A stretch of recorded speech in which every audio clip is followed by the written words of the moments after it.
Bien le bonjour à tous. Bon, aujourd'hui la vidéo, ça va être basé sur l'activité d'un conducteur, puisque c'est une question qui m'a été posée plusieurs fois. Donc, activité de conducteur, de manière générale, je vais essayer d'être un petit peu plus précis après. On va parler bus et car en même temps, puisque les prises de service sont un petit peu différentes, les services sont différents et forcément, je me suis mal positionné, voilà, c'est bon. Et donc forcément, ça va avoir une incidence sur la façon de travailler. On va parler donc de la journée d'un conducteur de manière générale, que ce soit un conducteur de car, conducteur de bus, et on va parler des formations. On va parler formation et en même temps on va parler salaire. Parce qu'évidemment le salaire c'est un peu le nerf de la guerre. Et puis on va parler aussi un petit peu plus spécifiquement aussi pour la CETRAM. Parce que la CETRAM, vous êtes beaucoup à m'avoir posé la question. Savoir comment ça se passait à la CETRAM, quel fonctionnement on avait, etc. Donc j'essaierai de vous expliquer dans les grandes lignes comment fonctionne la CETRAM. Donc on va parler en tant que conducteur de bus dans un premier temps. Évidemment, votre journée, vous la connaissez par l'intermédiaire d'un planning que vous avez généralement, maintenant vous l'avez en ligne, hein, sur votre téléphone, vous avez sur un système par le web, hein, tout simplement. Hein. Donc on a le self-service ou Urban Web ou ce que vous voulez. Vous allez... alors je vais sur Alon, mais là il y a une petite déviation, on ne peut pas passer par Bessemer, donc du coup je suis obligé de faire une petite déviation. C'est pas grave. Et donc évidemment, vous avez votre service, donc vous savez à quelle heure vous commencez, où vous commencez, parce que vous pouvez très bien commencer au dépôt comme vous pouvez commencer en ville. Donc si c'est en ville, vous faites une relève, vous commencez par une relève et vous faites une prise de service directement sur votre SAE, ou tout simplement vous faites une prise de service au dépôt. Et dans ces cas-là, le dépôt, vous allez avoir tout simplement à rentrer dans ce qu'on appelle une salle de prise de service. Et la salle de prise de service, donc vous allez marquer votre présence, hein, tout simplement, informatiquement. Et une fois que vous avez fait votre prise de service officiellement, vous allez prendre toutes les informations nécessaires. Le bus que vous allez utiliser, les lignes, les lignes forcément vous allez les connaître grâce à votre planning. Et vous allez prendre toutes les informations nécessaires qui concernent vos lignes. Alors moi je me souviens quand je travaillais moi à l'époque à la RATP sur Paris, je faisais partie du dépôt de Malakoff, je faisais qu'une seule ligne dans la journée.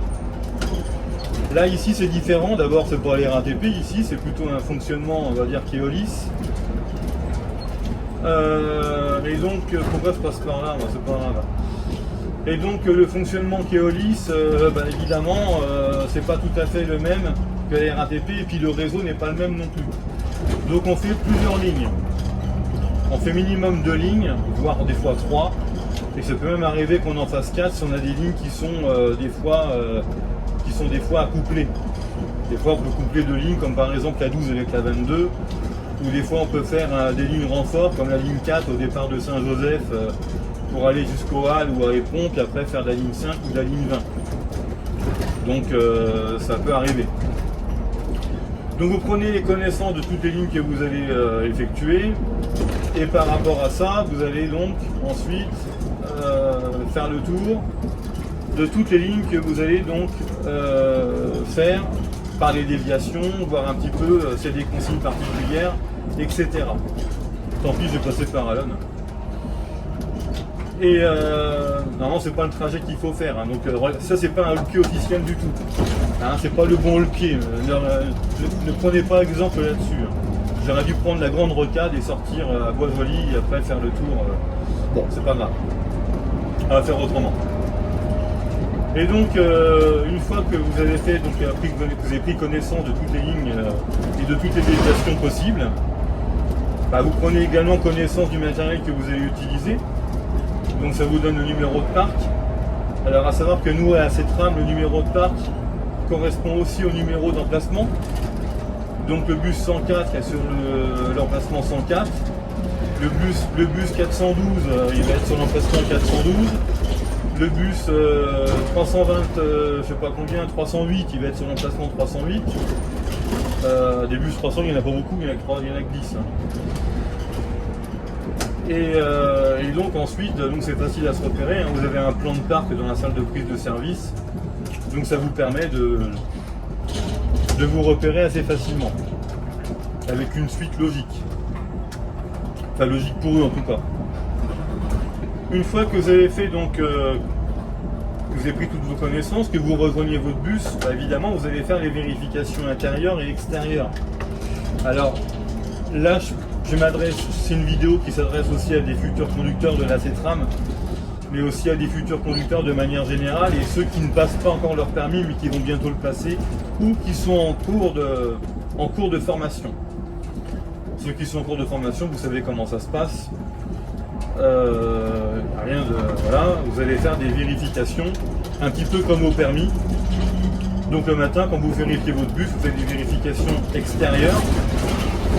Donc l'état de la carrosserie, des vitres, la girouette. Donc d'abord vous démarrez votre bus évidemment. Une fois que vous avez démarré votre bus, bah, voilà, vous mettez les feux en route et vous allez contrôler l'état des éclairages, de la girouette, des vitres, de la carrosserie, des pneumatiques, etc. Là, vous allez faire les vérifications intérieures, savoir si les barres de maintien sont bonnes, si la présence du plan de ligne, si les consignes de réglementation sont bien là.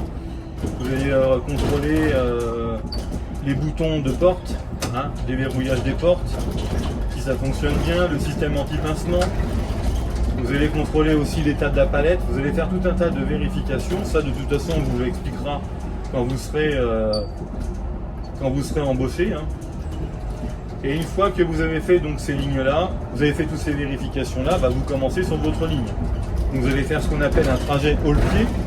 Donc le trajet haul-pied, c'est un départ depuis le dépôt jusqu'au début du commencement de votre ligne. Et puis même chose, hein, quand vous revenez de votre ligne et que vous avez terminé au terminus, vous retournez au dépôt, c'est aussi un trajet haul-pied. C'est un trajet non commercial, le trajet haul-pied. Donc voilà comment ça se passe au début.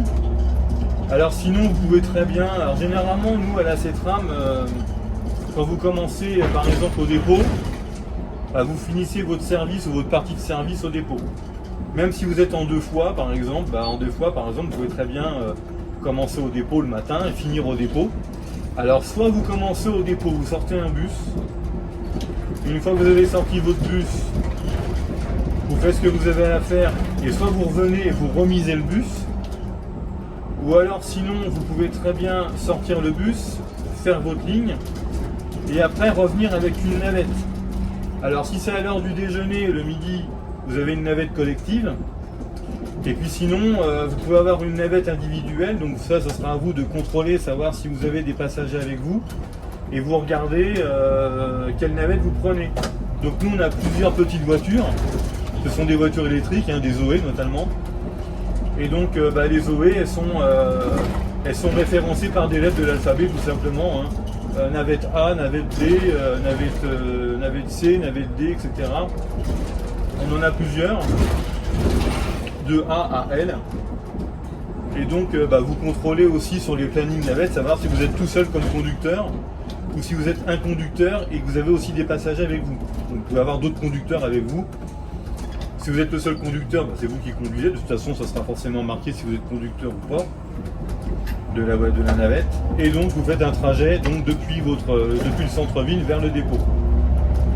Alors il y a plein de situations, hein. Il n'y a pas forcément que depuis le centre-ville, hein. Ça peut être aussi depuis Guételoup, ça peut être depuis le Verger, ça peut être depuis plein d'endroits, depuis Antares, bref, il y a plusieurs endroits, mais je ne vais pas tout vous détailler, ça ne sert à rien.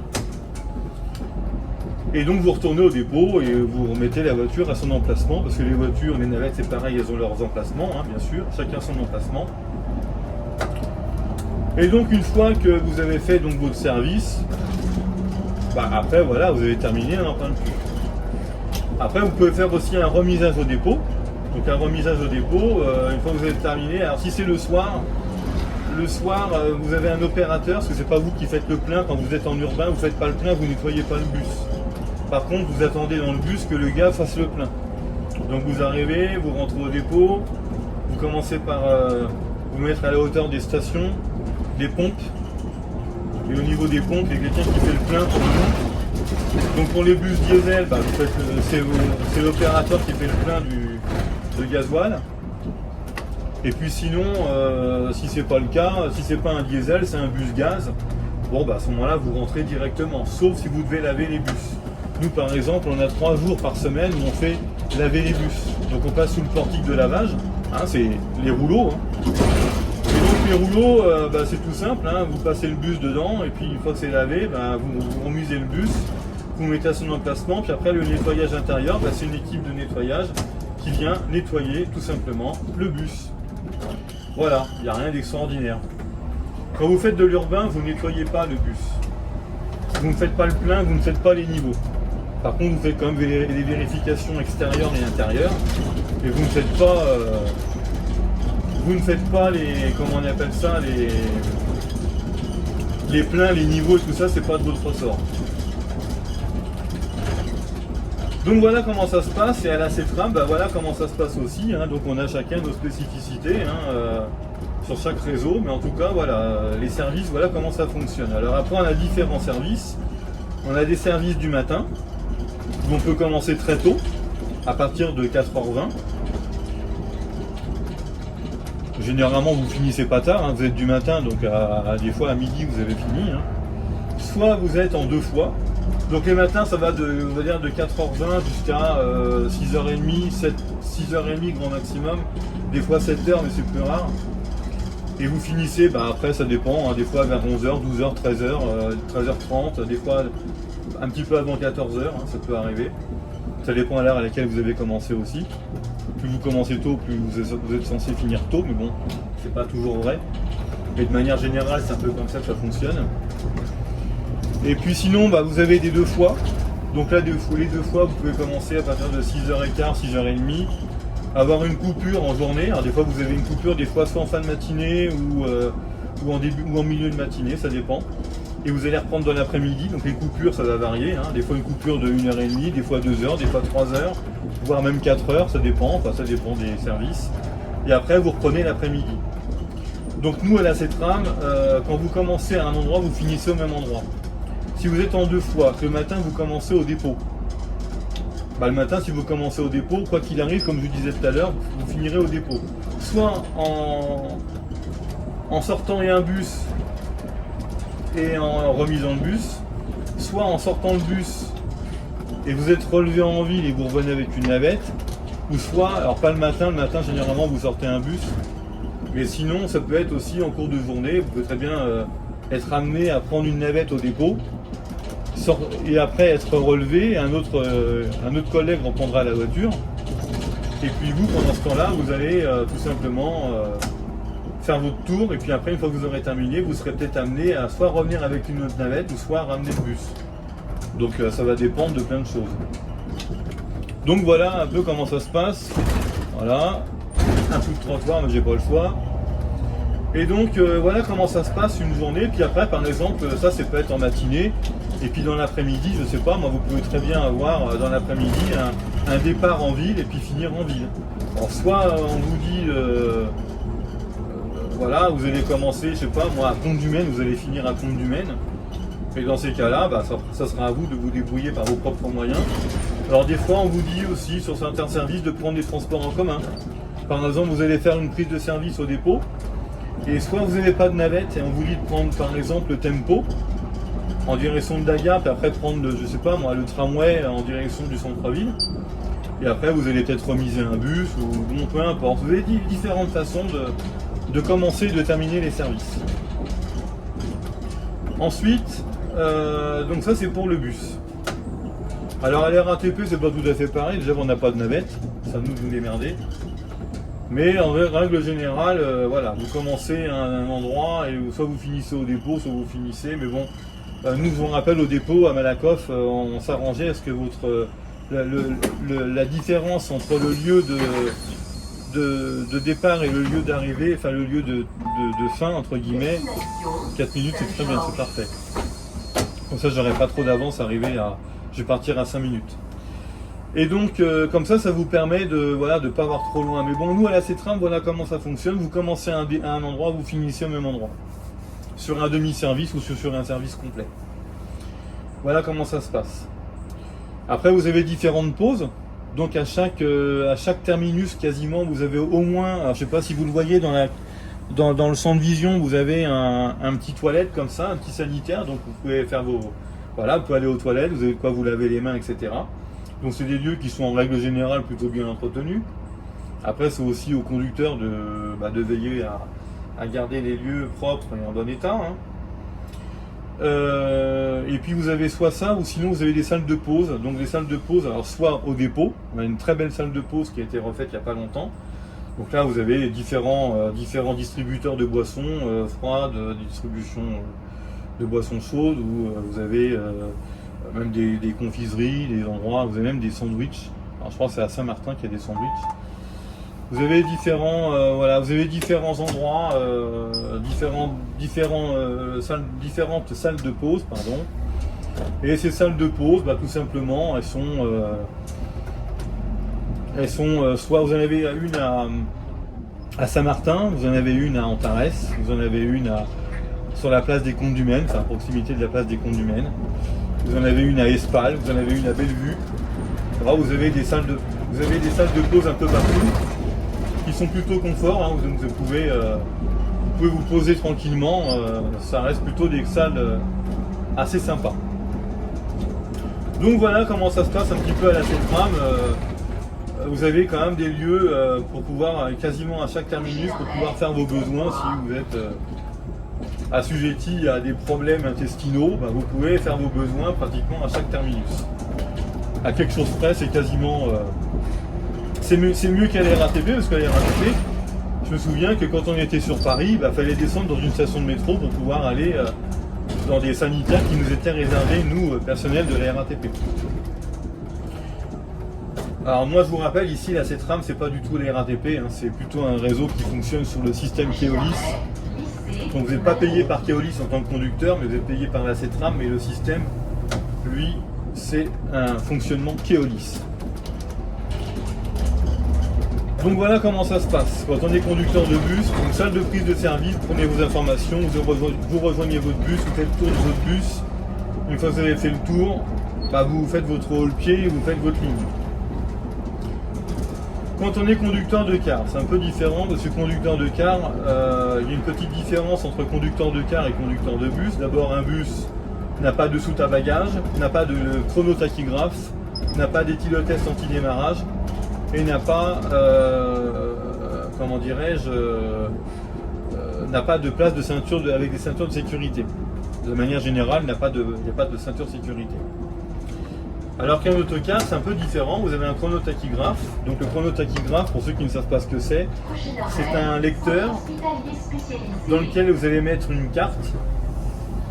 Et cette carte conducteur, elle est nominative. Hein. C'est une carte qui vous appartient, qui vous est propre.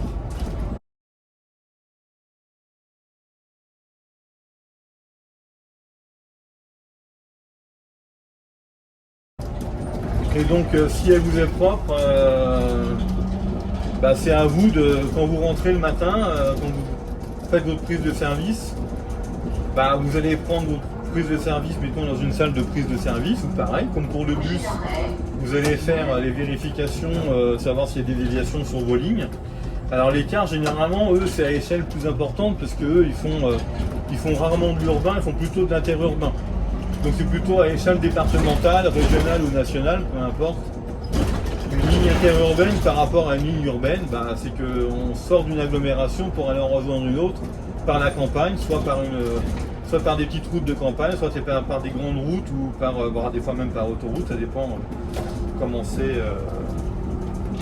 c'est fait. Ça dépend de votre ligne, tout simplement. Et donc voilà comment ça se passe. Et une fois que vous avez pris les informations nécessaires, pareil, vous allez rejoindre votre car. Et votre car, tout simplement, la première des choses que vous allez faire, c'est que vous allez mettre votre carte conducteur dans le chronotachygraphe. Vous allez faire les saisies manuelles qui sont désormais obligatoires. Hein.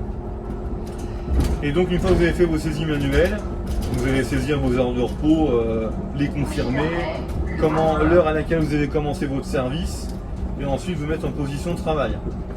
Une fois que vous avez fait ça, après vous allez donc faire le tour de votre car. Vous allez d'abord faire les niveaux, qu'on ne fait pas en bus. Là vous serez chargé de faire les niveaux. Niveau d'huile, niveau de liquide de refroidissement, niveau de liquide d'assistance de direction, etc.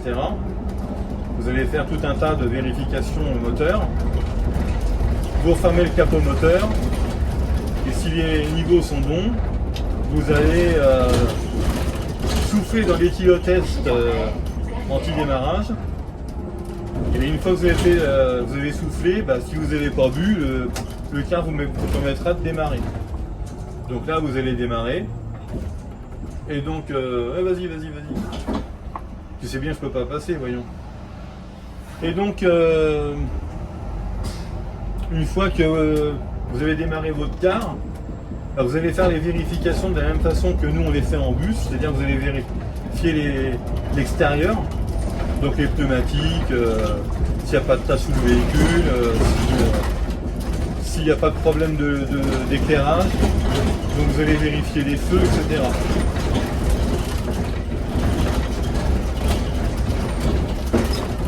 Une fois que vous avez vérifié l'extérieur, si vous avez une girouette, vous allez vérifier la girouette, etc. Après vous allez vérifier l'intérieur, donc vous allez vérifier si c'est propre, si tout est correct. Vous allez vérifier aussi peut-être le système PMR, etc. Et après, une fois que les vérifications extérieures et intérieures sont faites, vous n'aurez plus qu'à partir à faire votre haul pied, donc le trajet non commercial pour rejoindre votre ligne. Une fois que vous avez fait ça, après pareil, généralement le conducteur de car quand il commence au dépôt, il finit au dépôt. Lui, pourquoi? Parce qu'après, une fois qu'il aura terminé sa journée, la première des choses qu'il va faire, il va rentrer, il va faire le plein lui-même. Ensuite, une fois qu'il aura fait le plein, il va faire... une fois qu'il aura fait le plein, après il va faire le lavage extérieur, donc il va passer sous le portique de lavage, le système de rouleau. Et une fois que vous avez fait le lavage extérieur, après vous allez aller sur une aire de lavage pour passer le balai ou la serpillière ou ce que vous voulez, l'aspirateur et la serpillière, nettoyer les vitres, vider les poubelles, voilà. Si vous faites du tourisme, vous aurez peut-être un car de tourisme avec des sanitaires. Donc là, il faudra aller sur l'aire de vidange. Donc il faudra vidanger le car. Alors si un jour j'ai une mission comme ça, où il faut vidanger un car et le nettoyer les toilettes, je vous le ferai voir. Là pour le moment, j'en ai pas beaucoup, des missions touristiques. Mais ça peut arriver, donc si j'en ai, je vous le ferai voir. Et puis ensuite, une fois que vous avez terminé le lavage extérieur et intérieur de votre car, vous allez garer votre car à son emplacement. Et une fois que l'emplacement il est fait, vous allez vous mettre en position repos sur le chronotachygraphe. Et après, je vous conseille, moi personnellement, donc après vous avez toujours évidemment l'obligation de saisir votre pays d'arrivée, toujours. Pays de départ, pays d'arrivée. Un jour, vous ferez un tour sur le chronotachygraphe d'ailleurs, pour ceux qui ne savent pas. Et ça, c'est pareil.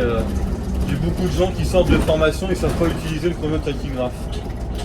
Donc, il y a des formateurs qui se disent anciens conducteurs et ils ne savent pas enseigner l'utilisation du chronotachygraphe.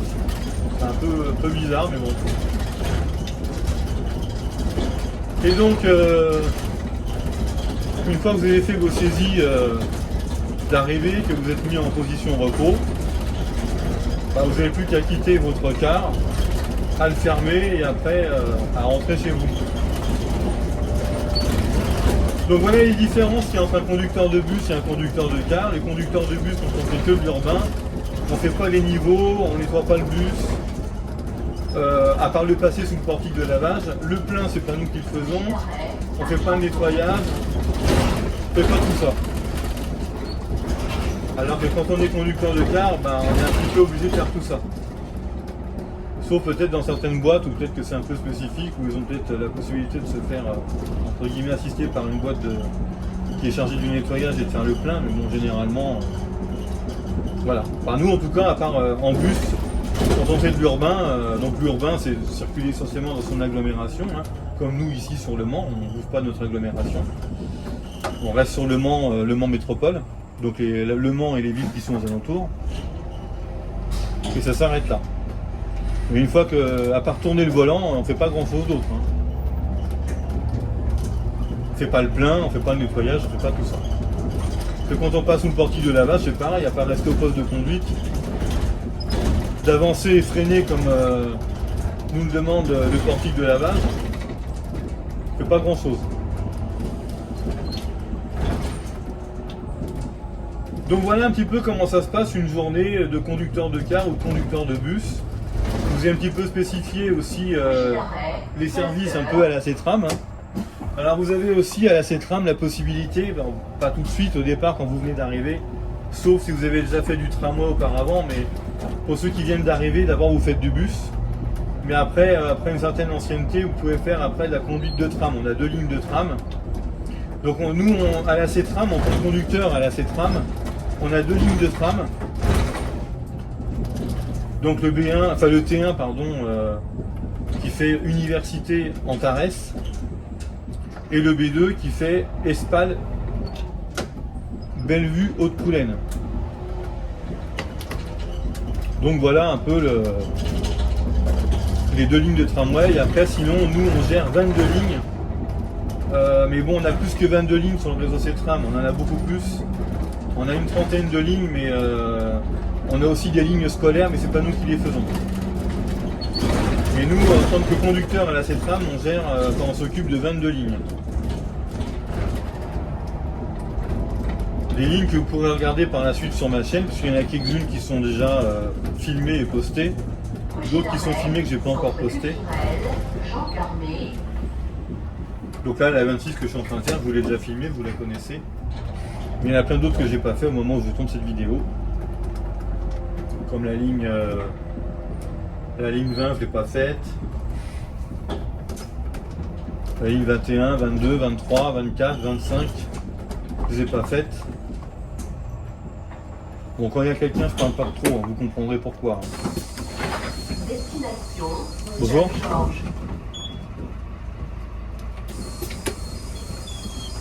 Bon, là. Elle a un casque sur les oreilles, je peux parler à peu près correctement. En plus, elle est au fond du bus. Et sinon, effectivement, les lignes que je vous ai filmées, que j'ai pas encore filmées, c'est toutes les lignes qui commencent par les lignes 20, 21, 22, 23, 25 et 25 express, je ne les ai pas encore filmées. Les autres, elles sont filmées, pas forcément toutes postées, mais je vais les poster au fur et à mesure.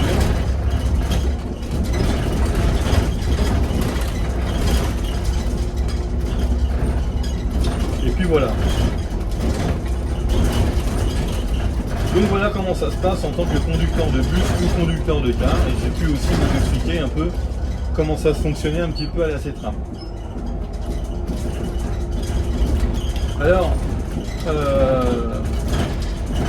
comme je vous disais, hein, effectivement on a plusieurs lignes.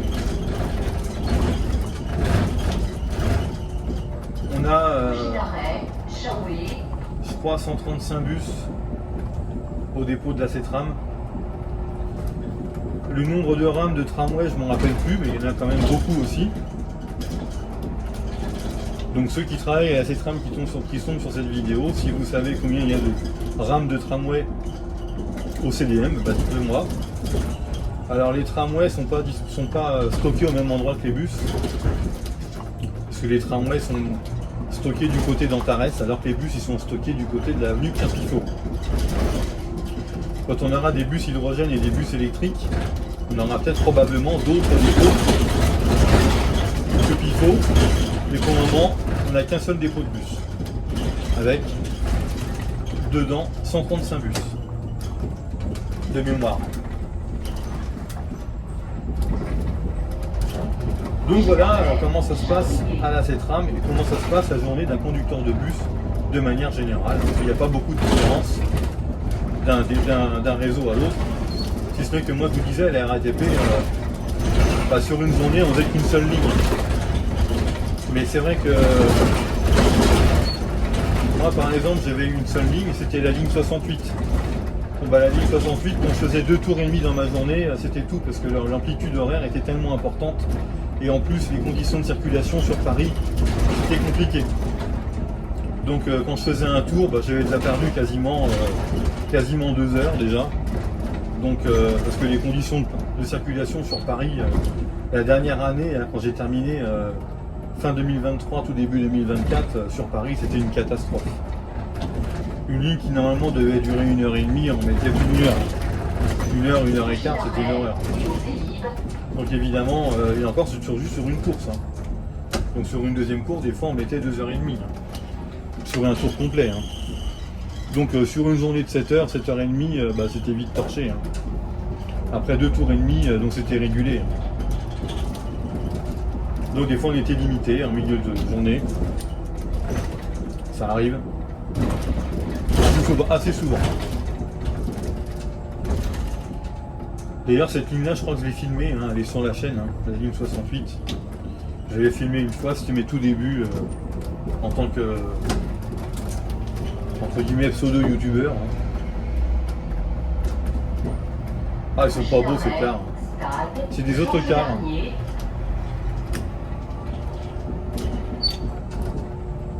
Avec un car. Ça doit pas être terrible à conduire ça.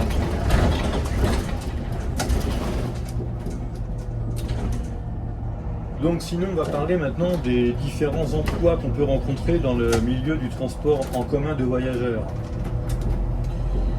Les emplois, vous avez différents emplois, donc soit les lignes urbaines, les lignes régulières urbaines, soit vous pouvez faire du transport en autocar.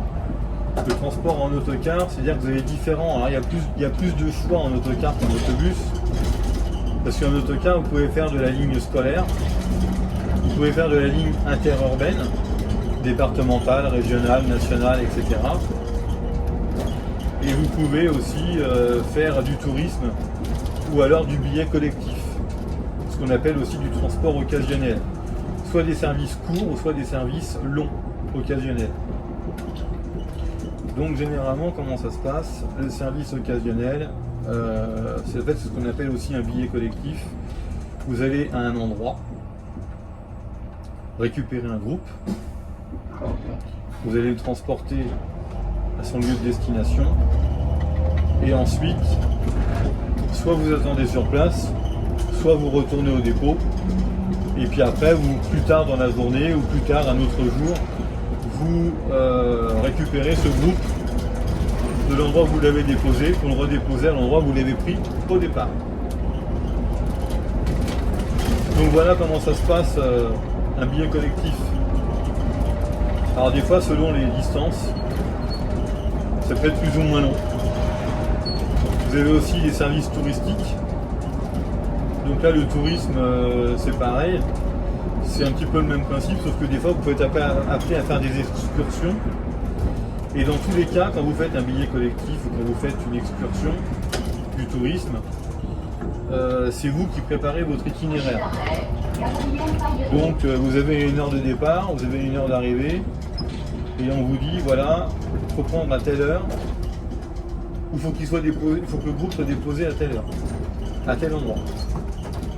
Donc c'est à vous de préparer l'itinéraire, de préparer les temps de conduite et les temps de repos, parce que vous avez une réglementation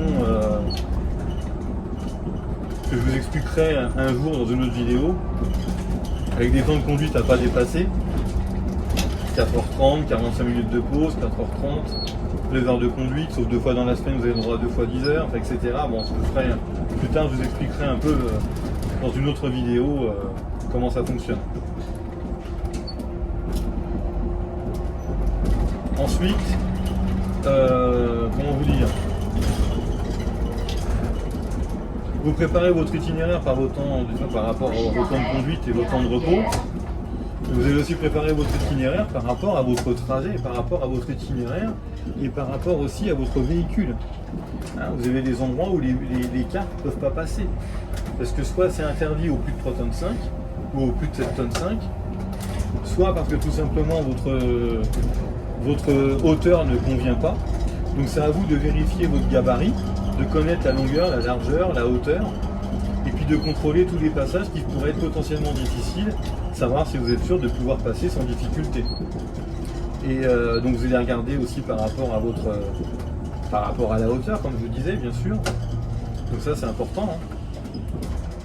Parce que si vous ne passez pas sous un pont, vous êtes marron. Donc ça, un conducteur de ligne régulière n'a pas ce souci-là parce que ça a déjà été pensé pour lui. Et puis la ligne régulière, c'est toujours le même trajet. Donc il n'y a pas de mauvaise surprise. Mais quand on fait un billet collectif ou quand on fait du tourisme, là c'est différent. Parce qu'évidemment, le tourisme, lui, ça sera plutôt, comment vous dire, un itinéraire que vous allez créer. Sauf si le client a déjà prévu un circuit bien précis. Et dans ces cas-là, si c'est un client qui a validé le trajet, ça sera à vous, de votre côté, de vous assurer que le client a bien fait son boulot. Il a contrôlé par rapport au pont, par rapport aux hauteurs, par rapport au tonnage du véhicule, si on n'a pas des endroits soumis à des restrictions, etc. Ça, ce sont des choses qu'il faut vérifier. Donc vous avez différentes missions dans le transport de voyageurs, des lignes urbaines, donc comme la C-Tram par exemple, on fait que des lignes urbaines, des lignes régulières, soit de la ligne régulière interurbaine, donc là vous circulez en campagne à échelle soit départementale ou régionale ou nationale, comme je vous disais, soit vous faites du tourisme ou du billet collectif, vous pouvez faire un peu de tout, vous pouvez faire un petit peu de tout, ça peut être du panaché. Il y a des entreprises où vous faites un petit peu de tout, du tourisme, de l'occasionnel, du scolaire aussi, des lignes scolaires. Et vous avez pour ça aussi différents contrats. Et les différents contrats vont forcément amener aussi à la rubrique salaire, forcément. Et les salaires que vous allez avoir, forcément, vont varier en fonction du contrat que vous allez avoir, du volume d'heures que vous allez effectuer, etc. Donc comment vous dire? Je vais commencer par le contrat qui pour moi le paraît le plus bâtard entre guillemets. Destination Alonne. Le contrat le plus bâtard en fait c'est quoi? C'est le contrat, ce qu'on appelle à période scolaire, le fameux CPS. Je vais peut-être me reculer un peu parce que je suis trop sur la... Alors je suis bien le long du trottoir, mais je suis un petit peu trop proche du passage piéton. C'est vrai que j'ai une caméra de recul. Il faut quand même regarder aussi dans les rétros. Voilà, très bien, je suis parfait. J'étais bien placé, mais pas un petit peu trop loin. Donc pour vous dire effectivement que quand vous êtes en CPS, vous travaillez en fait sur 10 mois de l'année, donc de septembre à juin sur la période scolaire, et vous êtes payé de manière égale, donc votre salaire est lissé sur 10 mois. Donc vous allez travailler, mettons, sur un volume d'heures annuel, on va dire, je sais pas moi, 600, 700, 800, 900 heures annuelles. Par exemple, 900 heures, ça va correspondre à 90 heures mensuelles. Et donc 90 heures mensuelles, ça va vouloir dire quoi? Que vous serez payé 90 heures au mois. Et donc de septembre à juin. Et durant les périodes de vacances scolaires, vous ne travaillez pas, donc vous n'êtes pas payé, même si votre salaire est lissé de manière égale. Mine de rien, pendant les périodes de scolaire, vous n'êtes pas payé, ce n'est pas des congés payés. D'ailleurs, vous n'avez pas de congés payés en tant que CPS. Donc ça, c'est un petit peu la merde. Donc je ne sais pas comment quelqu'un peut vivre avec ça, si ce n'est que s'il a des revenus autres, mais je ne vois pas comment on peut faire, parce que même en ayant comment vous dire, des revenus à côté, c'est pas évident, quoi. Je veux dire, m'énerve, ça. Je sais pas ce que c'est qui fait ce bruit là, ça me gonfle. Bref. Et donc, attends, je vais couper pour la peine, voilà. Voilà. Je vais couper un peu, c'est pas grave, comme on va partir tout de suite. Et donc forcément, voilà, c'est un peu bâtard. Il faut trouver le deuxième boulot à côté qui puisse vous permettre de complémenter vos revenus. Et ça, à mon avis, c'est pas évident. Alors soit vous avez un arrangement avec votre société qui vous fait travailler en plus, soit il y a un partenariat avec une autre entreprise, mais c'est rare, mais ça peut arriver. Ou alors sinon, c'est à vous de vous débrouiller ou d'avoir peut-être une activité non salariée à côté, genre une petite auto-entreprise. Alors pas micro-entreprise, parce que ça je vous le déconseille, mais une auto-entreprise où vous pourriez peut-être faire des services additionnels au métier de conducteur de car. je sais pas, trouver un petit boulot à côté, des petits services, des choses comme ça, qui pourraient complémenter vos revenus. Bref, il y a différentes façons de pouvoir complémenter ces revenus, c'est à vous de voir. Après, vous avez donc le temps partiel annualisé, donc ce qu'on appelle le TPA. Donc là, pareil, c'est un temps partiel, mais là, c'est sur 12 mois. Et donc là, vous êtes payé sur 12 mois de manière égale. C'est pareil, vous avez un volume d'heures annuel qui est réparti sur 12 mois. Et là, vous avez le droit au congé payé. Vous avez même le droit au 13e mois si vous avez une entreprise qui est donc en lien avec la convention collective. Et donc, une fois que vous avez donc le 13e mois, vous avez votre volume d'heures annuel atteint, vous pouvez même avoir des heures supplémentaires, des heures complémentaires qui vous seront payées une fois dans l'année. Donc, vous cumulez toutes vos heures sur l'année et après, vous êtes payé et ça peut vous faire un mini 14e mois, un mini 13e mois, etc. Et puis sinon, vous avez après le temps plein. Donc, le temps plein, c'est quoi? Le temps plein, c'est tout simplement un temps plein, hein. Donc vous travaillez 35 ou 37 heures, ou voilà, ça dépend du nombre d'heures qu'on vous donne sur l'année, pareil, c'est annualisé. Et donc, alors la CETRAM, je ne me rappelle plus, mais je crois que ça correspond, alors dites-moi ceux qui regardent la vidéo, qui travaillent à la CETRAM, mais je crois qu'on est sur 37 heures annuelles, et non pas 35, mais je crois que c'est 37 heures quelque chose, je ne me rappelle plus à quoi ça correspond. Mais en tout cas, voilà, c'est à peu près 37 heures annualisées, donc 35 plus 2, hein. Et donc voilà, c'est pareil. Alors nous à la CETRAM, c'est pareil, hein, vous pouvez faire des heures supplémentaires en plus de vos 37 heures et ça vous est payé en janvier de l'année suivante. Hein. Donc ça c'est intéressant parce que du coup ça vous fait un genre de 15e mois. Pourquoi je dis un 15e mois? Parce que là justement je vais revenir, c'est qu'à la CETRAM, nous on a un avantage, c'est que on a beaucoup d'avantages d'ailleurs. D'abord, à la CETRAM, il faut savoir que...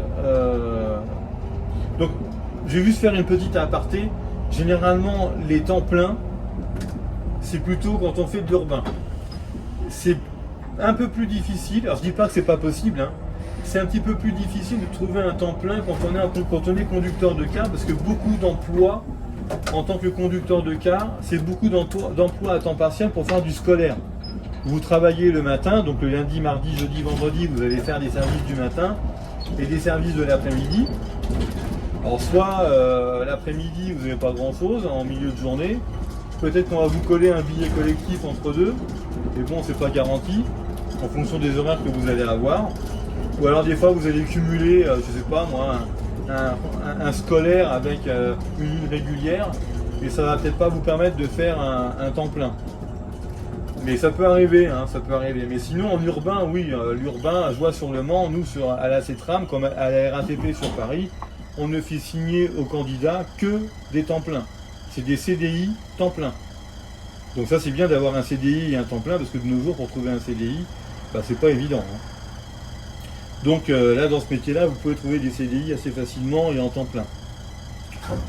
Après, forcément, votre salaire il va varier en fonction de si vous dépendez de la convention collective, si votre rémunération est supérieure à la convention collective, du nombre d'heures que vous faites, etc.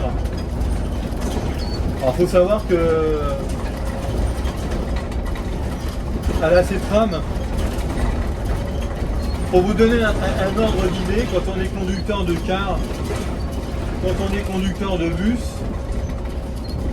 si on se réfère à la convention collective et si on se référence plutôt à la moyenne générale, le salaire d'un conducteur de bus sans les primes, ça varie entre 1400 et 1600 euros par mois, sans les primes. Hein. Alors à la CETRAM, c'est un peu différent, parce qu'on m'a posé plusieurs fois la question. La CETRAM, il faut savoir que nous, à la CETRAM, je crois qu'on est rémunéré entre 20 et 30% plus cher que la moyenne nationale. Et qu'en plus, on a des primes. Pour vous donner un ordre d'idée, si on cumule les primes, le salaire de base, les primes, en plus, nous, à la CETRAM, on a donc le 13e mois, évidemment, comme pour la plupart des conducteurs en France. On a le 13e mois, on a une prime vacances qui nous est donnée en juin, qui correspond à un 14e mois. Et si vous voulez, vous pouvez même obtenir un 15e mois. Qui vous est payé en janvier. Ce sont toutes les heures supplémentaires que vous avez cumulées sur l'année. Par exemple, là nous sommes en 2025. Toutes les heures cumulées en 2025 vous seront payées en janvier 2026. Donc ça vous fait comme un 15e mois en fait. Si vous faites l'équivalent bien sûr d'un mois d'heures supplémentaires. Et celui qui est démerdard, qui fait un petit peu qui est un peu volontaire, il peut largement les faire. Donc ça peut être intéressant. Et puis en fonction de l'ancienneté que vous avez, alors c'est vrai que nous à la CETRAM, vous avez tout de suite un salaire correct avec des primes et tout ça. Hein. Donc je crois que voilà, les primes sont assez intéressantes. Il y en a pas elles sont pas hyper nombreuses, mais il y en a quand même pas mal. Et donc forcément, ça vous permet d'avoir un salaire un petit peu mieux. Maintenant, moi j'ai poussé un petit coup de gueule, alors pas forcément contre la CETRAM, parce que la CETRAM on n'a pas trop à se plaindre, mais de manière générale, dans la convention collective, le salaire de base, que ce soit le transport routier de manière générale, on a un tronc commun avec le transport routier de marchandises et le transport routier de voyageurs. On a un tronc commun et on a des petites ramifications qui diffèrent en fonction du voyageur et de la marchandise. Et j'ai envie de vous dire, ce qui fait votre salaire, en fait, c'est les primes. Parce que le salaire de base, il est merdique. C'est un salaire de merde. Alors je vous dis encore, hein, je parle pas de la CETRAM. La CETRAM, on est plutôt bien loti. Mais dans d'autres boîtes, c'est pas le cas. Et donc forcément, dans le transport routier de marchandises, comme dans le voyageur, dans beaucoup de boîtes, vous avez un salaire de base qui est plutôt pas terrible. Et puis après, vous avez plein de primes. Ah ça, les primes, vous en avez plein. Alors du coup, ça vous fait un super salaire à la fin du mois. C'est très bien. Hein. Je vois, par exemple, vous avez des conducteurs routiers en marchandises. S'ils cumulent des heures qui font, je sais pas moi, 200 et quelques heures par mois, qui font du découché, qui font voilà, des samedis, des dimanches, des machins comme ça, ils peuvent cumuler des fois, en fin de mois, ils peuvent faire du 3500, 4000 euros à l'année, au mois, je veux dire. Donc 4000 euros par mois, c'est bien. Par contre, les mecs, ils cravachent, ils font des heures supplémentaires de ouf. Et puis forcément ils ont comment dire, voilà, ils ont des découchés, enfin il y a un certain sacrifice personnel. La vie privée, elle en prend un sacré coup. Et puis malheureusement, sur le calcul de votre retraite, on ne prend qu'en compte uniquement le salaire de base. Ça veut dire que quand vous quittez votre entreprise parce que vous prenez votre retraite et vous avez eu l'habitude d'avoir un salaire à 3600 balles, et malheureusement, votre salaire, s'il était de base à 1500 balles ou 1800 balles, vous allez vous retrouver qu'avec la moitié du salaire de base. Donc vous allez vous retrouver peut-être avec un salaire qui va être, je sais pas moi, aux alentours de 800, 900 ou 1000 euros. Donc je vois pas comment avec 900 euros ou 1000 euros par mois on peut s'en sortir. C'est n'importe quoi. Mais on préfère inciter les employeurs à fonctionner comme ça au moins l'État n'a pas trop à verser de retraite. Hein, parce que ça c'est voulu tout ça. Hein. Donc on dit aux patrons, surtout ne payez pas trop fort, hein, comme ça au moins les primes, voilà, ça va les calmer pendant qu'ils bossent. Et puis arrivé à la retraite, démerdez-vous quoi. Donc moi je connais des mecs qui sont à la retraite, hein, qui étaient dans le transport routier, soit de voyageurs ou de marchandises, et puis qui sont obligés de trouver un petit boulot à côté. Alors des fois il y en a, ils continuent, ils restent dans le transport, hein. Ils sont dans le transport, ils font du mi-temps. Ou du temps partiel annualisé, par exemple du CPS. D'ailleurs le CPS, je vous en parlais tout à l'heure, le contrat à période scolaire, c'est bien pour les retraités parce qu'ils ont une retraite et du coup ils ont ça en plus. Mais bon, c'est quand même pas normal d'arriver à la retraite et d'être obligé de se lever le matin pour aller bosser.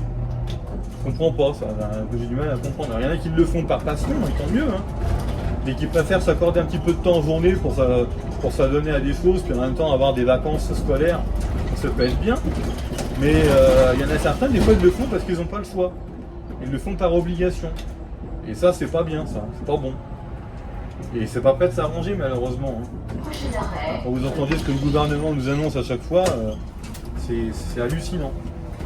Donc voilà un petit peu comment ça fonctionne, la rémunération d'un conducteur, dans le conducteur routier de marchandises ou voyageurs. Ça fonctionne de cette façon-là. Vous avez un salaire de base qui est souvent moyen, et après vous avez plein de primes. Alors je vous dis, nous à la CETRAM, on n'a pas à se plaindre. Je vous dis, le salaire de base, il est tout à fait correct. Hein.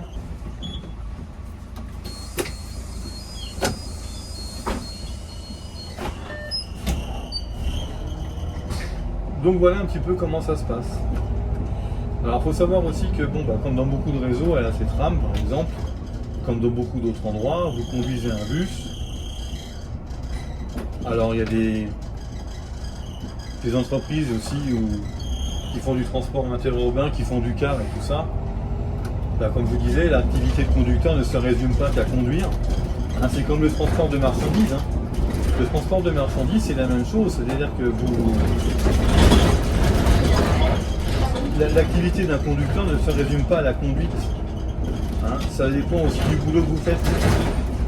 Par exemple, un conducteur routier de marchandises, lui, si par exemple il fait ce qu'on appelle familièrement du frigo, le frigo en réalité c'est une semi-remorque ou une remorque qui est frigorifiée à température dirigée, forcément lui il va pas avoir le même boulot et les mêmes conditions de travail ni les mêmes horaires que quelqu'un qui fait de la benne.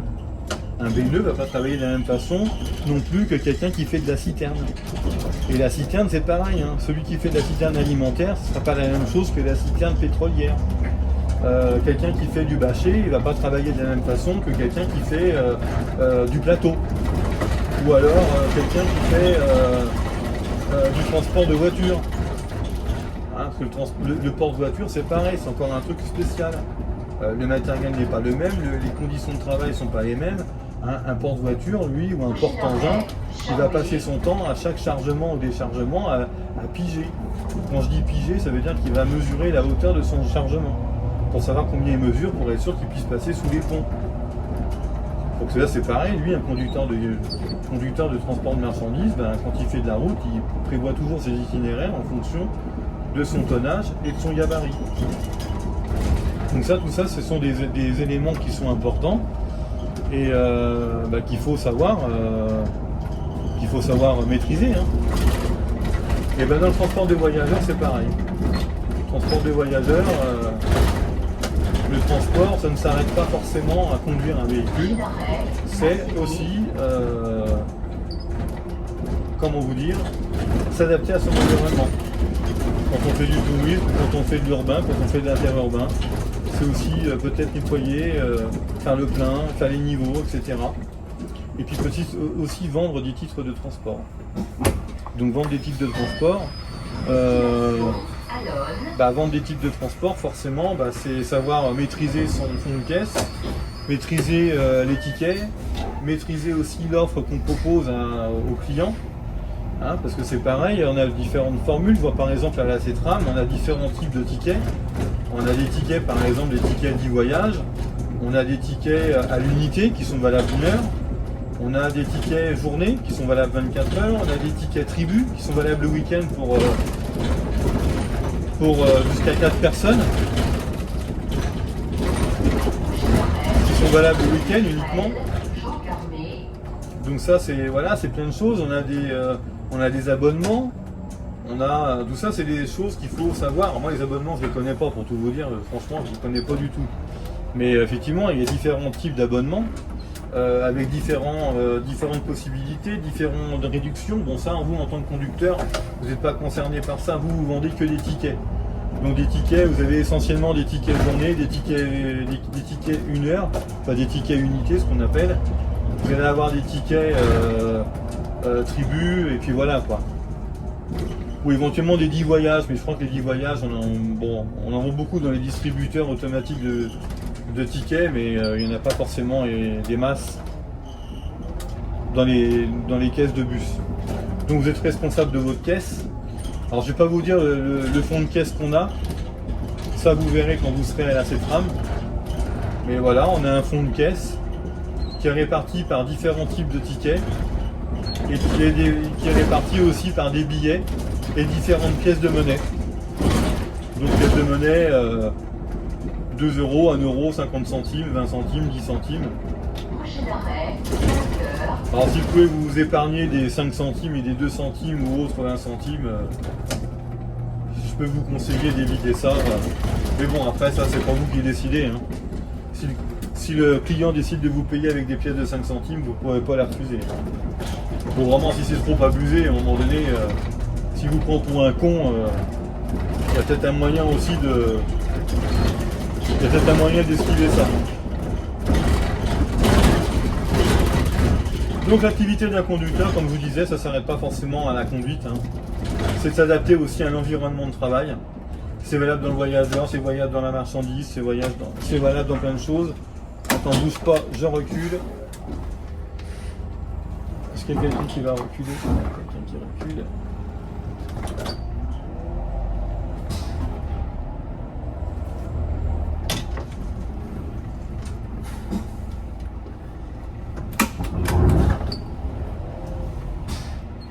Voilà, ça c'est des choses qui arrivent. Alors ça c'est un peu le problème de la 26 effectivement, c'est qu'on est obligé des fois à certains endroits où on ne se croise pas. Donc ça c'est pareil, hein, vous voyez, ça c'est des cas concrets. Hein. Quand vous êtes conducteur de bus ou conducteur de car, bah, c'est vrai que vous êtes confronté à ce genre de choses, hein, des fois des croisements qui sont difficiles ou impossibles. Ça fait partie du métier, il faut savoir réagir. Hein. Donc réaction, action. Hein. Ça ce sont des choses... Ce sont des choses qu'il faut apprendre à s'adapter. Faut pas stresser, faut pas paniquer. Regardez, moi j'ai pas paniqué. Hein. Je me suis dit bon, faut que je recule, mais il n'y avait que moi qui pouvais reculer. Mais il fallait savoir si j'avais la place de reculer, s'il y avait quelqu'un qui était derrière moi ou pas. Bon là il y avait quelqu'un, mais il avait reculé. Il a compris qu'il fallait qu'il recule. Donc il a pu reculer, donc j'ai pu reculer aussi. Donc voilà. Après moi je vais vous donner quelques conseils. Si par exemple vous êtes dans une région ou dans un département où vous avez le choix entre l'urbain et l'interurbain, que vous recherchez un temps plein, plutôt, parce que ce sera plutôt vraiment un métier qui vous sera à la fois passion. Alors je vous conseille, si vous faites ce boulot-là, faites-le par passion, parce que si vous le faites que par des raisons alimentaires, vous n'allez pas tenir. Il faut savoir que conducteur de bus ou conducteur de car, c'est quand même assez éprouvant. Ça paraît facile, on dit oh, c'est bien, on est assis, on est devant un volant, on a juste à tourner un volant. Ça nécessite une certaine concentration, ça nécessite un effort physique, s'adapter à différents horaires, parce qu'au départ, quand on rentre dans une entreprise, et c'est le cas à la CETRAM, au départ quand vous rentrez, vous ne faites pas toujours les mêmes horaires. Hein. Un coup vous serez du matin, un coup vous serez du soir, un coup vous serez de l'après-midi, un coup vous serez de 2 fois. Vous allez avoir des amplitudes horaires qui vont varier au début. Hein. Parce que vous allez rentrer dans ce qu'on appelle une équipe renfort. Et donc l'équipe renfort, vous faites un petit peu de tout et rien. Hein. Enfin surtout de tout. Plus de tout que de rien. Donc voilà, c'est important de le savoir ça. Ensuite, qu'est-ce que je voulais vous dire d'autre? Donc c'est de savoir s'adapter à différents horaires, s'adapter à des conditions de travail qui ne sont pas toujours évidentes, hein, parce que des fois c'est pareil, quand vous avez des travaux, des déviations, des choses comme ça, il faut savoir s'adapter aussi. Hein. Et puis des fois vous passez par des zones de travaux où vous n'avez pas beaucoup de place. Hein. Des fois vous avez 3 cm de côté, vous avez 3 cm d'intervalle d'un côté, 3 cm de l'autre, et puis il faut passer entre un coup de souris. Hein. Donc ça c'est à vous d'apprendre, d'adapter votre conduite, d'adapter votre attitude, votre fonctionnement, et puis voilà, tout simplement. Il n'y a pas de secret. Hein.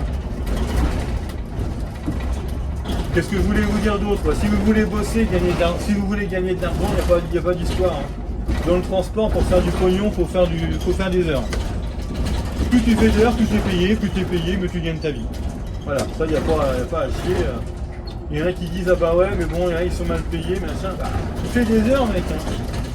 Si tu fais des heures, si tu es volontaire, si tu es démerdard, après si tu as une boîte où tu n'as pas la possibilité de faire d'heures, à ce moment-là change de boîte. Hein. Change de boîte et rentre dans une boîte où tu peux faire des heures et tu peux gagner ta vie comme tu veux. Quoi. Et une boîte qui propose des salaires avec des taux horaires à peu près corrects. Hein, dans le voyageur, c'est plus facile à trouver que dans la marchandise. Dans la marchandise, les taux horaires, ils sont vraiment pas terribles. Hein. C'est vraiment pas terrible du tout.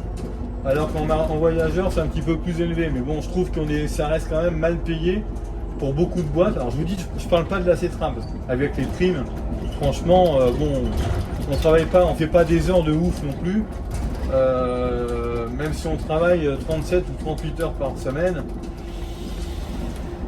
ça va quoi. Hein. On travaille sur le Mans, donc sur le Mans, les conditions de travail sont plutôt correctes, même si en ce moment c'est un petit peu compliqué avec les travaux, avec des déviations et tout ça, mais bon, les travaux ils vont pas durer 15 ans. Hein. Arrivé à la fin de l'année, arrivé en 2026, déjà le plus gros des travaux sera fait, donc après on aura des conditions de travail qui seront encore meilleures. Donc ça c'est un petit peu le passage obligé, et puis bon ça fait partie du métier aussi, hein. Faut s'adapter à tout ça. Hein. Faut pas pleurer parce qu'il y a des déviations. Hein. Les déviations c'est comme ça dans toutes les villes, c'est comme ça dans tous les dans tous les métiers, on a des déviations, des imprévus, des modifications d'itinéraire, bon c'est comme ça partout. Hein. Même dans la marchandise c'est pareil, hein. On vous dit ah bah tiens, ah bah j'ai prévu de passer par là. Ah bah merde je peux pas. Ils ont barré la route. Ah bah j'étais pas au courant. Bon voilà, faut s'adapter. Hein. Faut s'adapter parce que des fois si vous n'êtes pas au courant, ben, vous avez intérêt à avoir le sens de réaction et puis le sens de l'improvisation. Mais encore, je vous dis le sens de l'improvisation. Alors quand on est conducteur de car ou conducteur de bus, j'aime autant vous dire que conducteur de transport de voyageurs, l'improvisation, il n'y a pas beaucoup de place. Hein. Donc dans la conduite, là on arrive un petit peu au chapitre conduite. Quand vous êtes conducteur de bus ou conducteur de car, alors surtout si vous êtes conducteur de bus articulé, quand vous êtes en 18 mètres, évidemment vous ne pouvez pas trop, il y a des choses que vous ne pouvez pas faire. Hein. Donc l'improvisation n'est pas possible. Donc il faut toujours anticiper. Anticiper c'est prévoir. Donc vous prévoyez toujours l'impossible. Toujours vous dire, bon, j'arrive à tel endroit en imaginant qu'il se produise ça. Il faut se prévoir comment je vais gérer ça. Si ça se produit. Donc je vais me préparer déjà à une éventuelle manœuvre. Peut-être que ça ne se produira jamais sur votre service. Mais on ne sait jamais. Il faut toujours prévoir. Là j'arrive sur un petit rond-point là. On ne sait pas ce qui peut se passer. Si ça se trouve là, peut-être que la voiture va peut-être vouloir faire demi-tour. Bon voilà, vu sa trajectoire, il n'y a pas de problème. Il faut toujours prendre l'information et prendre un maximum d'informations. Vous arrivez comme ça sur un endroit, toujours vous regardez un petit peu ce qui se passe. Vous regardez un petit peu le comportement des gens. Et vous vous dites, bon bah là par exemple, je vais peut-être arriver sur un rond-point. Bon là le rond-point, là voilà, j'arrête d'accélérer. J'accélère pas, vous voyez, je suis pied au-dessus du frein. Il n'y a personne sur le passage piéton.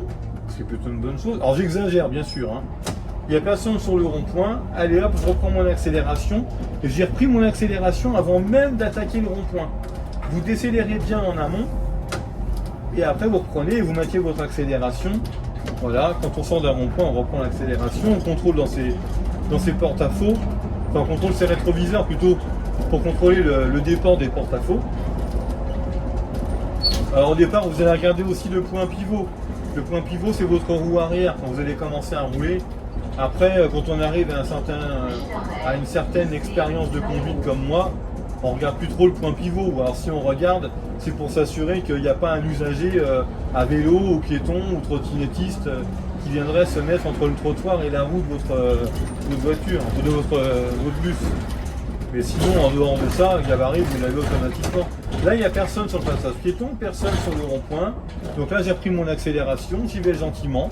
J'ai mis mon clignotant, alors des fois, il se défait tout seul, c'est normal. Le rappel automatique. Là, je remets mon clignotant pour signaler aux autres que je vais sortir. Il n'y a personne sur le passage piéton, je contrôle mes rétroviseurs. Alors, généralement, c'est pareil, pour ceux qui ne savent pas, qui n'ont jamais conduit de bus. Bah, quand vous conduisez un bus, un car ou un camion, bah, on contrôle ses porte-à-faux avant de manœuvrer, pendant et autant de fois que nécessaire, et en fin de manœuvre, en fin de giration. Là, on contrôle, il n'y a personne, j'y vais. Voilà, j'ai pas trop besoin de contrôler dans mes rétroviseurs parce que j'ai pas manœuvré, et j'y vais gentiment. Là, je reprends l'accélération, je lâche, je suis pied au-dessus du frein.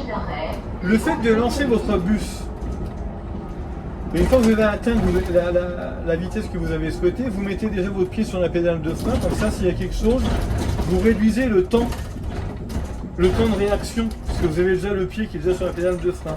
Là, je vais contrôler déjà mon rétroviseur, hop, à droite, je contrôle mon déport. J'ai contrôlé pendant, avant, pendant et après. Voilà, hop, ça y est, la gération est terminée, j'ai contrôlé à la fin. Je vais refaire la même chose, je vais retourner à gauche tout à l'heure. Bon, bah, quand je vais retourner à gauche, bah, comme ça vous aurez revu la ligne 26 deux fois. C'est bien. Vous l'aurez vu une fois en ligne, quand j'ai fait la ligne 26, puis vous l'aurez vu avec tout le baratin que je vous fais. Donc je vous filme pas la ligne 26 pour la filmer, c'est parce que c'est le seul moyen que j'ai trouvé, le seul moment pour pouvoir vous discuter avec vous. Là, rebelote, je contrôle ce qu'il y a derrière moi, dans mon rétroviseur, je regarde s'il n'y a personne en face. Là, il y a une voiture, mais je vais la laisser passer, je vais vous montrer l'exemple. Hein. Voilà, j'aurais pu ralentir davantage pour éviter de freiner. On évite aussi les arrêts auto, entre guillemets. Je contrôle avant d'abord, pendant, et autant de fois que nécessaire, et après. Je contrôle aussi dans mon rétro là, à gauche, le point pivot, parce que pour être sûr que la roue ne vient pas taper le trottoir, et qu'il n'y ait pas un usager ou quelqu'un qui viendrait se glisser entre le trottoir et la roue. Parce que des fois, il y en a, ils ne se rendent pas compte. Ils se mettent à hauteur du bus et ils ne se rendent pas compte du danger qui les entoure. Donc la conduite, c'est anticiper. Donc anticiper, c'est prévoir. Là, j'arrive sur la CD le passage, il n'y a pas de visibilité sur la gauche. Je suis pied au-dessus du frein, hop. J'appuie légèrement sur la pédale de frein, j'utilise le ralentisseur à couper au frein. Il n'y a personne. Je ne m'arrête pas, il n'y a pas besoin de s'arrêter, c'est pas un stop. Donc j'ai gardé de l'élan et j'ai repris ma lancée. Hop, je lâche l'accélérateur. J'arrive dans une giration. Vous voyez, moi, mon gabarit, je suis obligé d'aller sur la voie d'en face. Donc je contrôle ce qui se passe, je contrôle en même temps mes porte-à-faux, mon point pivot et voilà, et j'y vais gentiment. Surtout au départ, après quand vous serez expérimenté, là je vous décompose pour celles et ceux qui n'ont jamais conduit de bus ou de car, ou même de camion d'ailleurs. Vous voyez, ça c'est le genre de choses.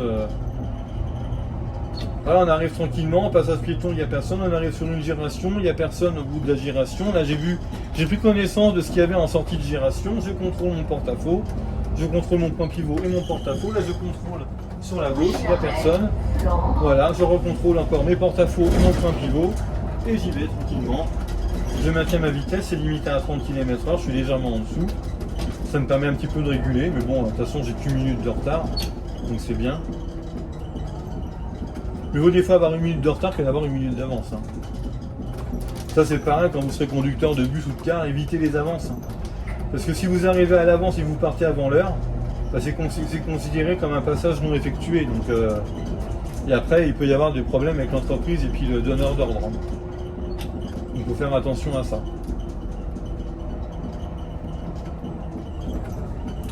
Bon, sinon on va parler des différents types de formations qui existent. Alors les différents types de formations qui existent, je vais vous donner quelques conseils par rapport à ça. D'ailleurs ça va revenir justement sur ce que je voulais vous dire tout à l'heure. C'est que si par exemple vous êtes dans un département ou une région où vous avez le choix entre l'urbain et l'interurbain, je vais vous conseiller, si vous n'avez jamais conduit de poids lourd au départ, de commencer par faire de l'urbain. Pourquoi ? Parce que l'urbain, c'est là où on apprend le plus à anticiper et le plus à manœuvrer. Alors il y en a qui vont pas être d'accord avec moi, parce qu'ils vont dire oui, mais du coup ils vont pas utiliser un chronotachygraphe. Oui, mais un chronotachygraphe, c'est pas grave. Un chronotachygraphe, on vous forme. Au bout de 10 minutes, vous savez l'utiliser, le chronotachygraphe, il n'y a pas de souci. Qu'un bus ou un car, c'est pas pareil. Moi j'ai vu des gens qui faisaient pendant longtemps, qu'on fait du car scolaire en campagne, et puis qui ont voulu améliorer leurs revenus, se sont dit bon, on va faire de l'urbain. Ouais c'est bon, je sais conduire, hein. Moi j'ai fait du car, je sais très bien, hein. Ouais. Sauf que moi j'en ai vu à la RATP, c'était ancien conducteur de car en province, ou même ils faisaient du tourisme, hein. Des mecs qui faisaient du tourisme. Ouais, moi je suis conducteur GT. Ça c'est pareil, les mecs qui se prennent pour des cadavres parce qu'ils sont conducteurs GT. Alors oui, conducteur GT, c'est sûr que quand tu es conducteur grand touriste, c'est comme ça qu'on appelle un GT. Conducteur GT, ça veut dire grand tourisme. Alors oui, évidemment, il apprend à faire ses itinéraires, il apprend ses temps de conduite, ses temps de repos, il a beaucoup roulé, il a fait beaucoup de voyages, ouais, mais il a fait aussi beaucoup de grandes routes et donc beaucoup d'autoroutes. Alors que quand tu passes 8 heures au volant d'un bus et que ce bus, malheureusement, il fait que de l'urbain, eh ben, je peux garantir que si tu n'as jamais fait de l'urbain auparavant et si tu n'as pas le réflexe d'un conducteur de bus, j'aime autant te dire, mon gars, que bah, tu vas galérer parce que forcément tu vas pas avoir le, comment on appelle ça, tu vas pas avoir le réflexe d'un conducteur de bus. Un conducteur de bus, lui, d'abord, un bus, tu fais voyager des conducteurs. Quand tu es conducteur, tu fais voyager tes passagers debout. La plupart, surtout aux heures d'influence, ils voyagent debout. Si tu fais un freinage qui est un petit peu trop appuyé, tu peux faire tomber tes voyageurs. Et tu es responsable de tes voyageurs. Au même titre que quand tu passes dans des endroits qui sont un petit peu difficiles, bah, au bout d'une journée, au bout de plusieurs jours d'urbain, quand tu n'as pas l'habitude de faire de l'urbain, tu es appelé à faire de la casse. Moi, je reste persuadé que quelqu'un qui fait que du scolaire ou qui a fait du tourisme pendant des années, même s'il sait conduire, s'il fait de l'urbain, qu'il n'a pas l'habitude et qu'il va, mettons, sur une ville comme Paris, je ne lui donne pas aller 6 mois pour cartonner. Pas cartonner grave, hein. Il va peut-être, je sais pas, peut-être accrocher. Il va peut-être, je sais pas, il va peut-être érafler quelque chose, ou voilà, ou peut-être qu'il va faire tomber un voyageur. Parce que évidemment, conduire un bus, c'est pas conduire un car. Le matériel est différent, le freinage est différent, la réaction est différente. Donc forcément, bah, ça nécessite un temps d'adaptation.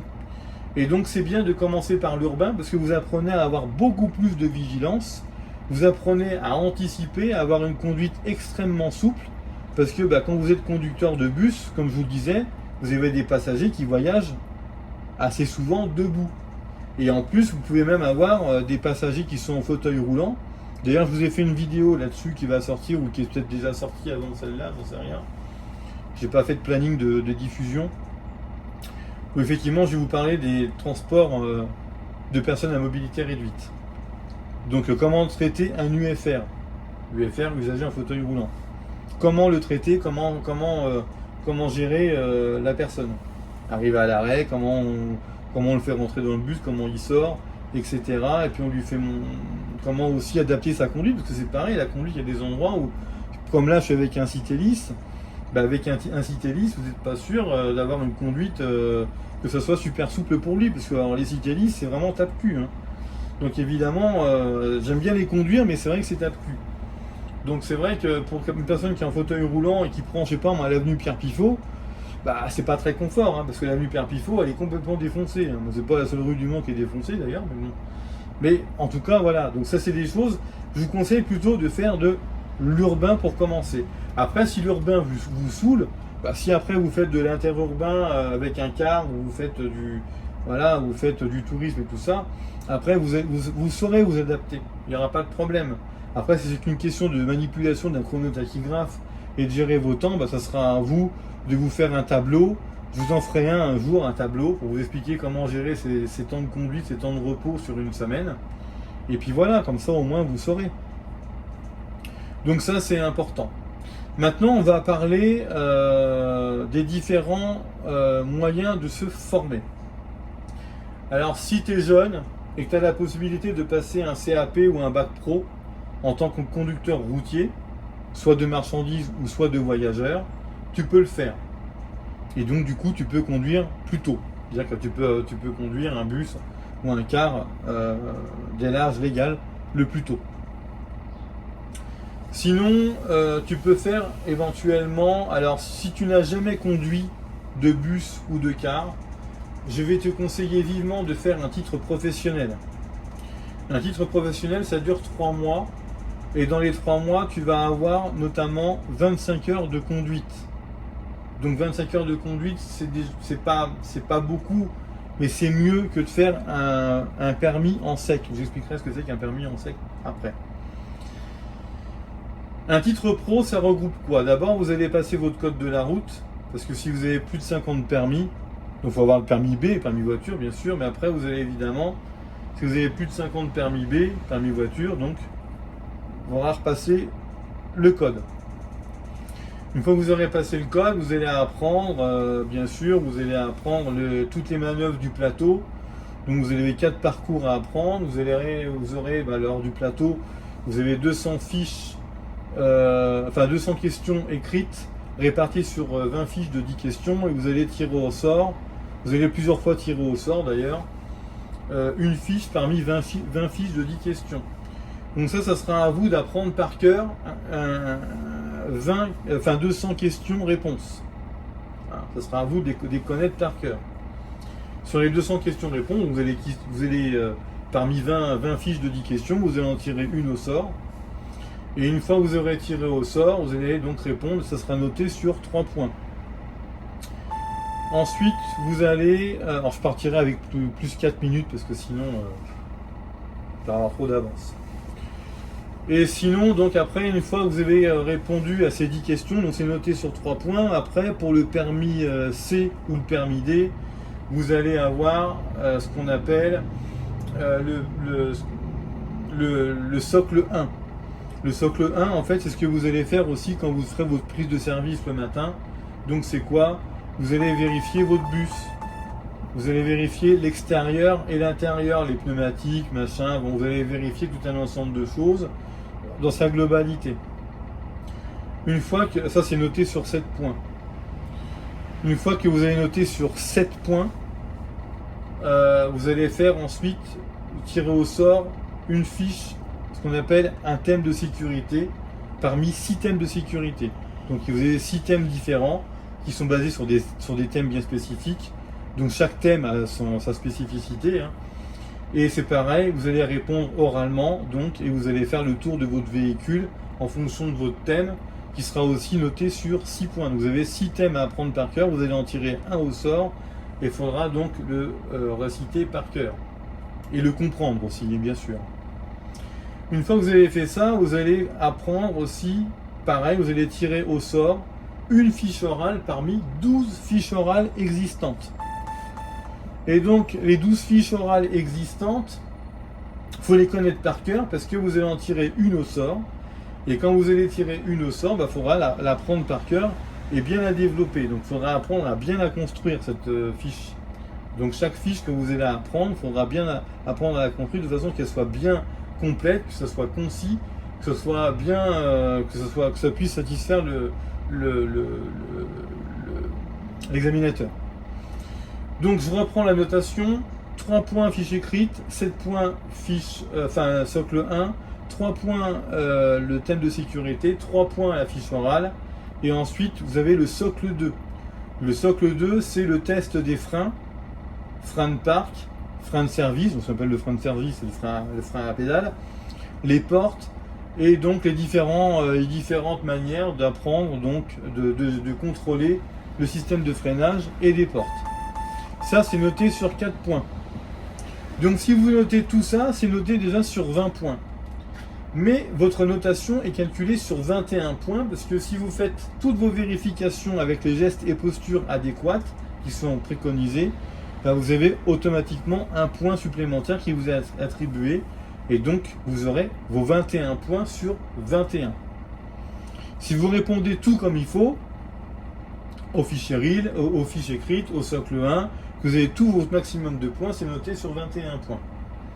Ensuite, bien sûr, vous allez avoir la manœuvre. Elle n'est pas notée, mais elle est chronométrée.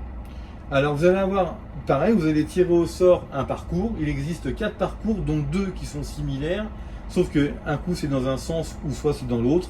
Il y a un deuxième type de parcours qui est soit dans un sens ou soit dans l'autre. Donc vous avez deux parcours différents, mais avec 2 sens différents chacun. Vous en tirez un au sort, vous allez faire une reconnaissance en marche avant, qui elle n'est pas chronométrée. Par contre, faites en sorte de faire un arrêt de précision et de ne pas toucher les piquets et de ne pas sortir du parcours. Et ensuite, vous allez faire donc un parcours en marche arrière qui lui sera chronométré. Et là, il faudra le faire en moins de 5 minutes.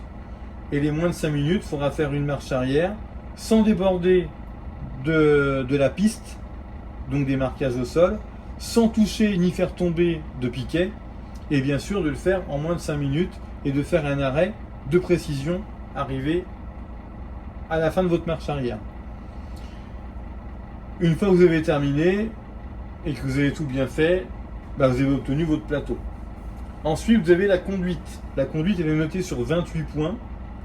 Et donc, ça sera à vous d'avoir un minimum de points. Je crois que c'est 20 points, je crois, ou 21 points, je sais plus, je m'en rappelle plus. C'est vieux, hein. Je vous avoue, je triche un peu parce que je m'étais renseigné un petit peu de voir comment ça fonctionnait aujourd'hui, le passage du permis. Et donc, voilà, c'est un petit peu... donc ça, vous avez aussi, durant votre titre professionnel, vous allez avoir aussi ce qu'on appelle la FIMO. La FIMO, donc c'est obligatoire, ça vous permet d'avoir une carte de qualification de conducteur. Et donc ça, c'est inclus dans le titre pro. Et donc, vous avez une formation qui est donc inclus dedans. Donc vous avez le plateau, la conduite et la FIMO.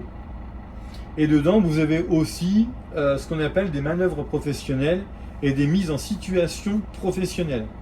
Donc ça vous apprend à gérer des situations professionnelles. Donc ça, c'est plutôt intéressant. Et donc ça dure 3 mois et comme ça, vous ressortez, vous avez et votre permis et votre FIMO. Voilà. Ensuite, vous avez l'autre possibilité. Donc ça, la première, je vous disais, c'était soit de passer un CAP ou un ce que vous voulez, un bac pro, ce que vous voulez. La deuxième, donc c'est le titre pro.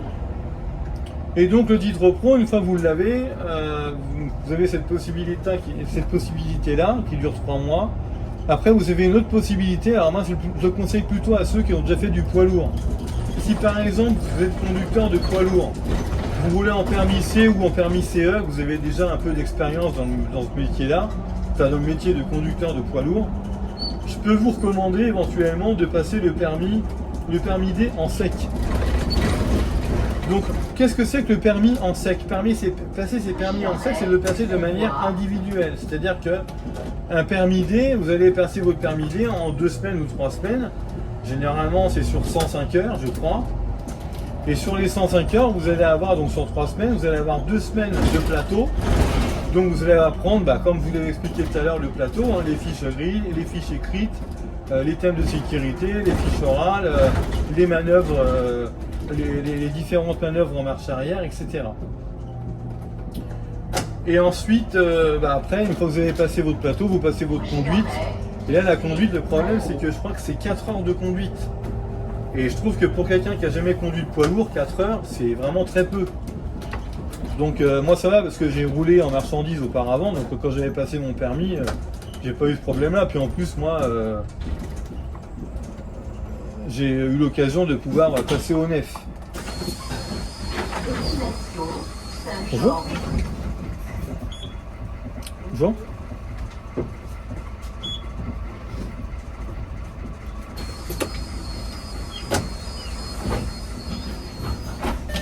Donc le nef, c'est quoi? C'est le nouvel espace formation et à la RATP. Et à l'époque, on pouvait passer son permis là-bas directement.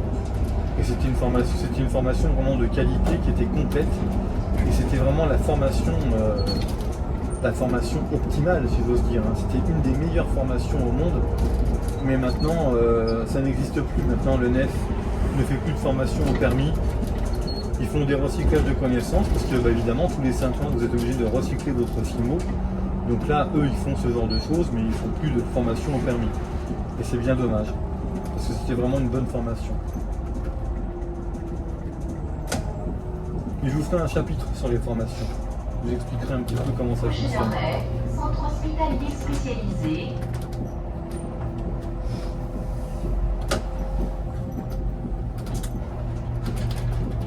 Et donc le permis en sec, c'est ça. Le permis en sec, c'est vous passez votre permis et après vous passez votre FIMO de manière complètement indépendante.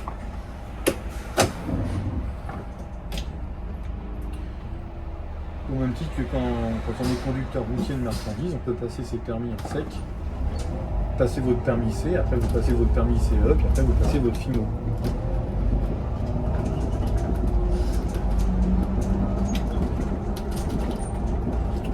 Donc voilà comment ça se passe, les différents types de formations pour devenir conducteur. Conducteur de bus c'est pareil, sauf que là vous passez que votre permis D. Vous pouvez éventuellement passer votre permis DE pour pouvoir conduire un autocar avec une remorque articulée avec un tonnage de plus de 750 kg.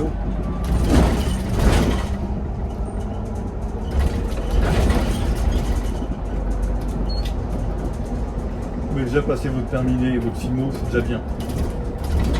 Mais le mieux, si vous n'avez jamais conduit, passez peut-être un titre professionnel, parce que ce sera plus adapté pour vous. Voilà, bon, j'espère que cette vidéo aura répondu à toutes vos questions. Si c'est pas le cas, bah, je vous répondrai soit en commentaire, ou soit je referai une vidéo complémentaire. Et puis je vous dis à très bientôt.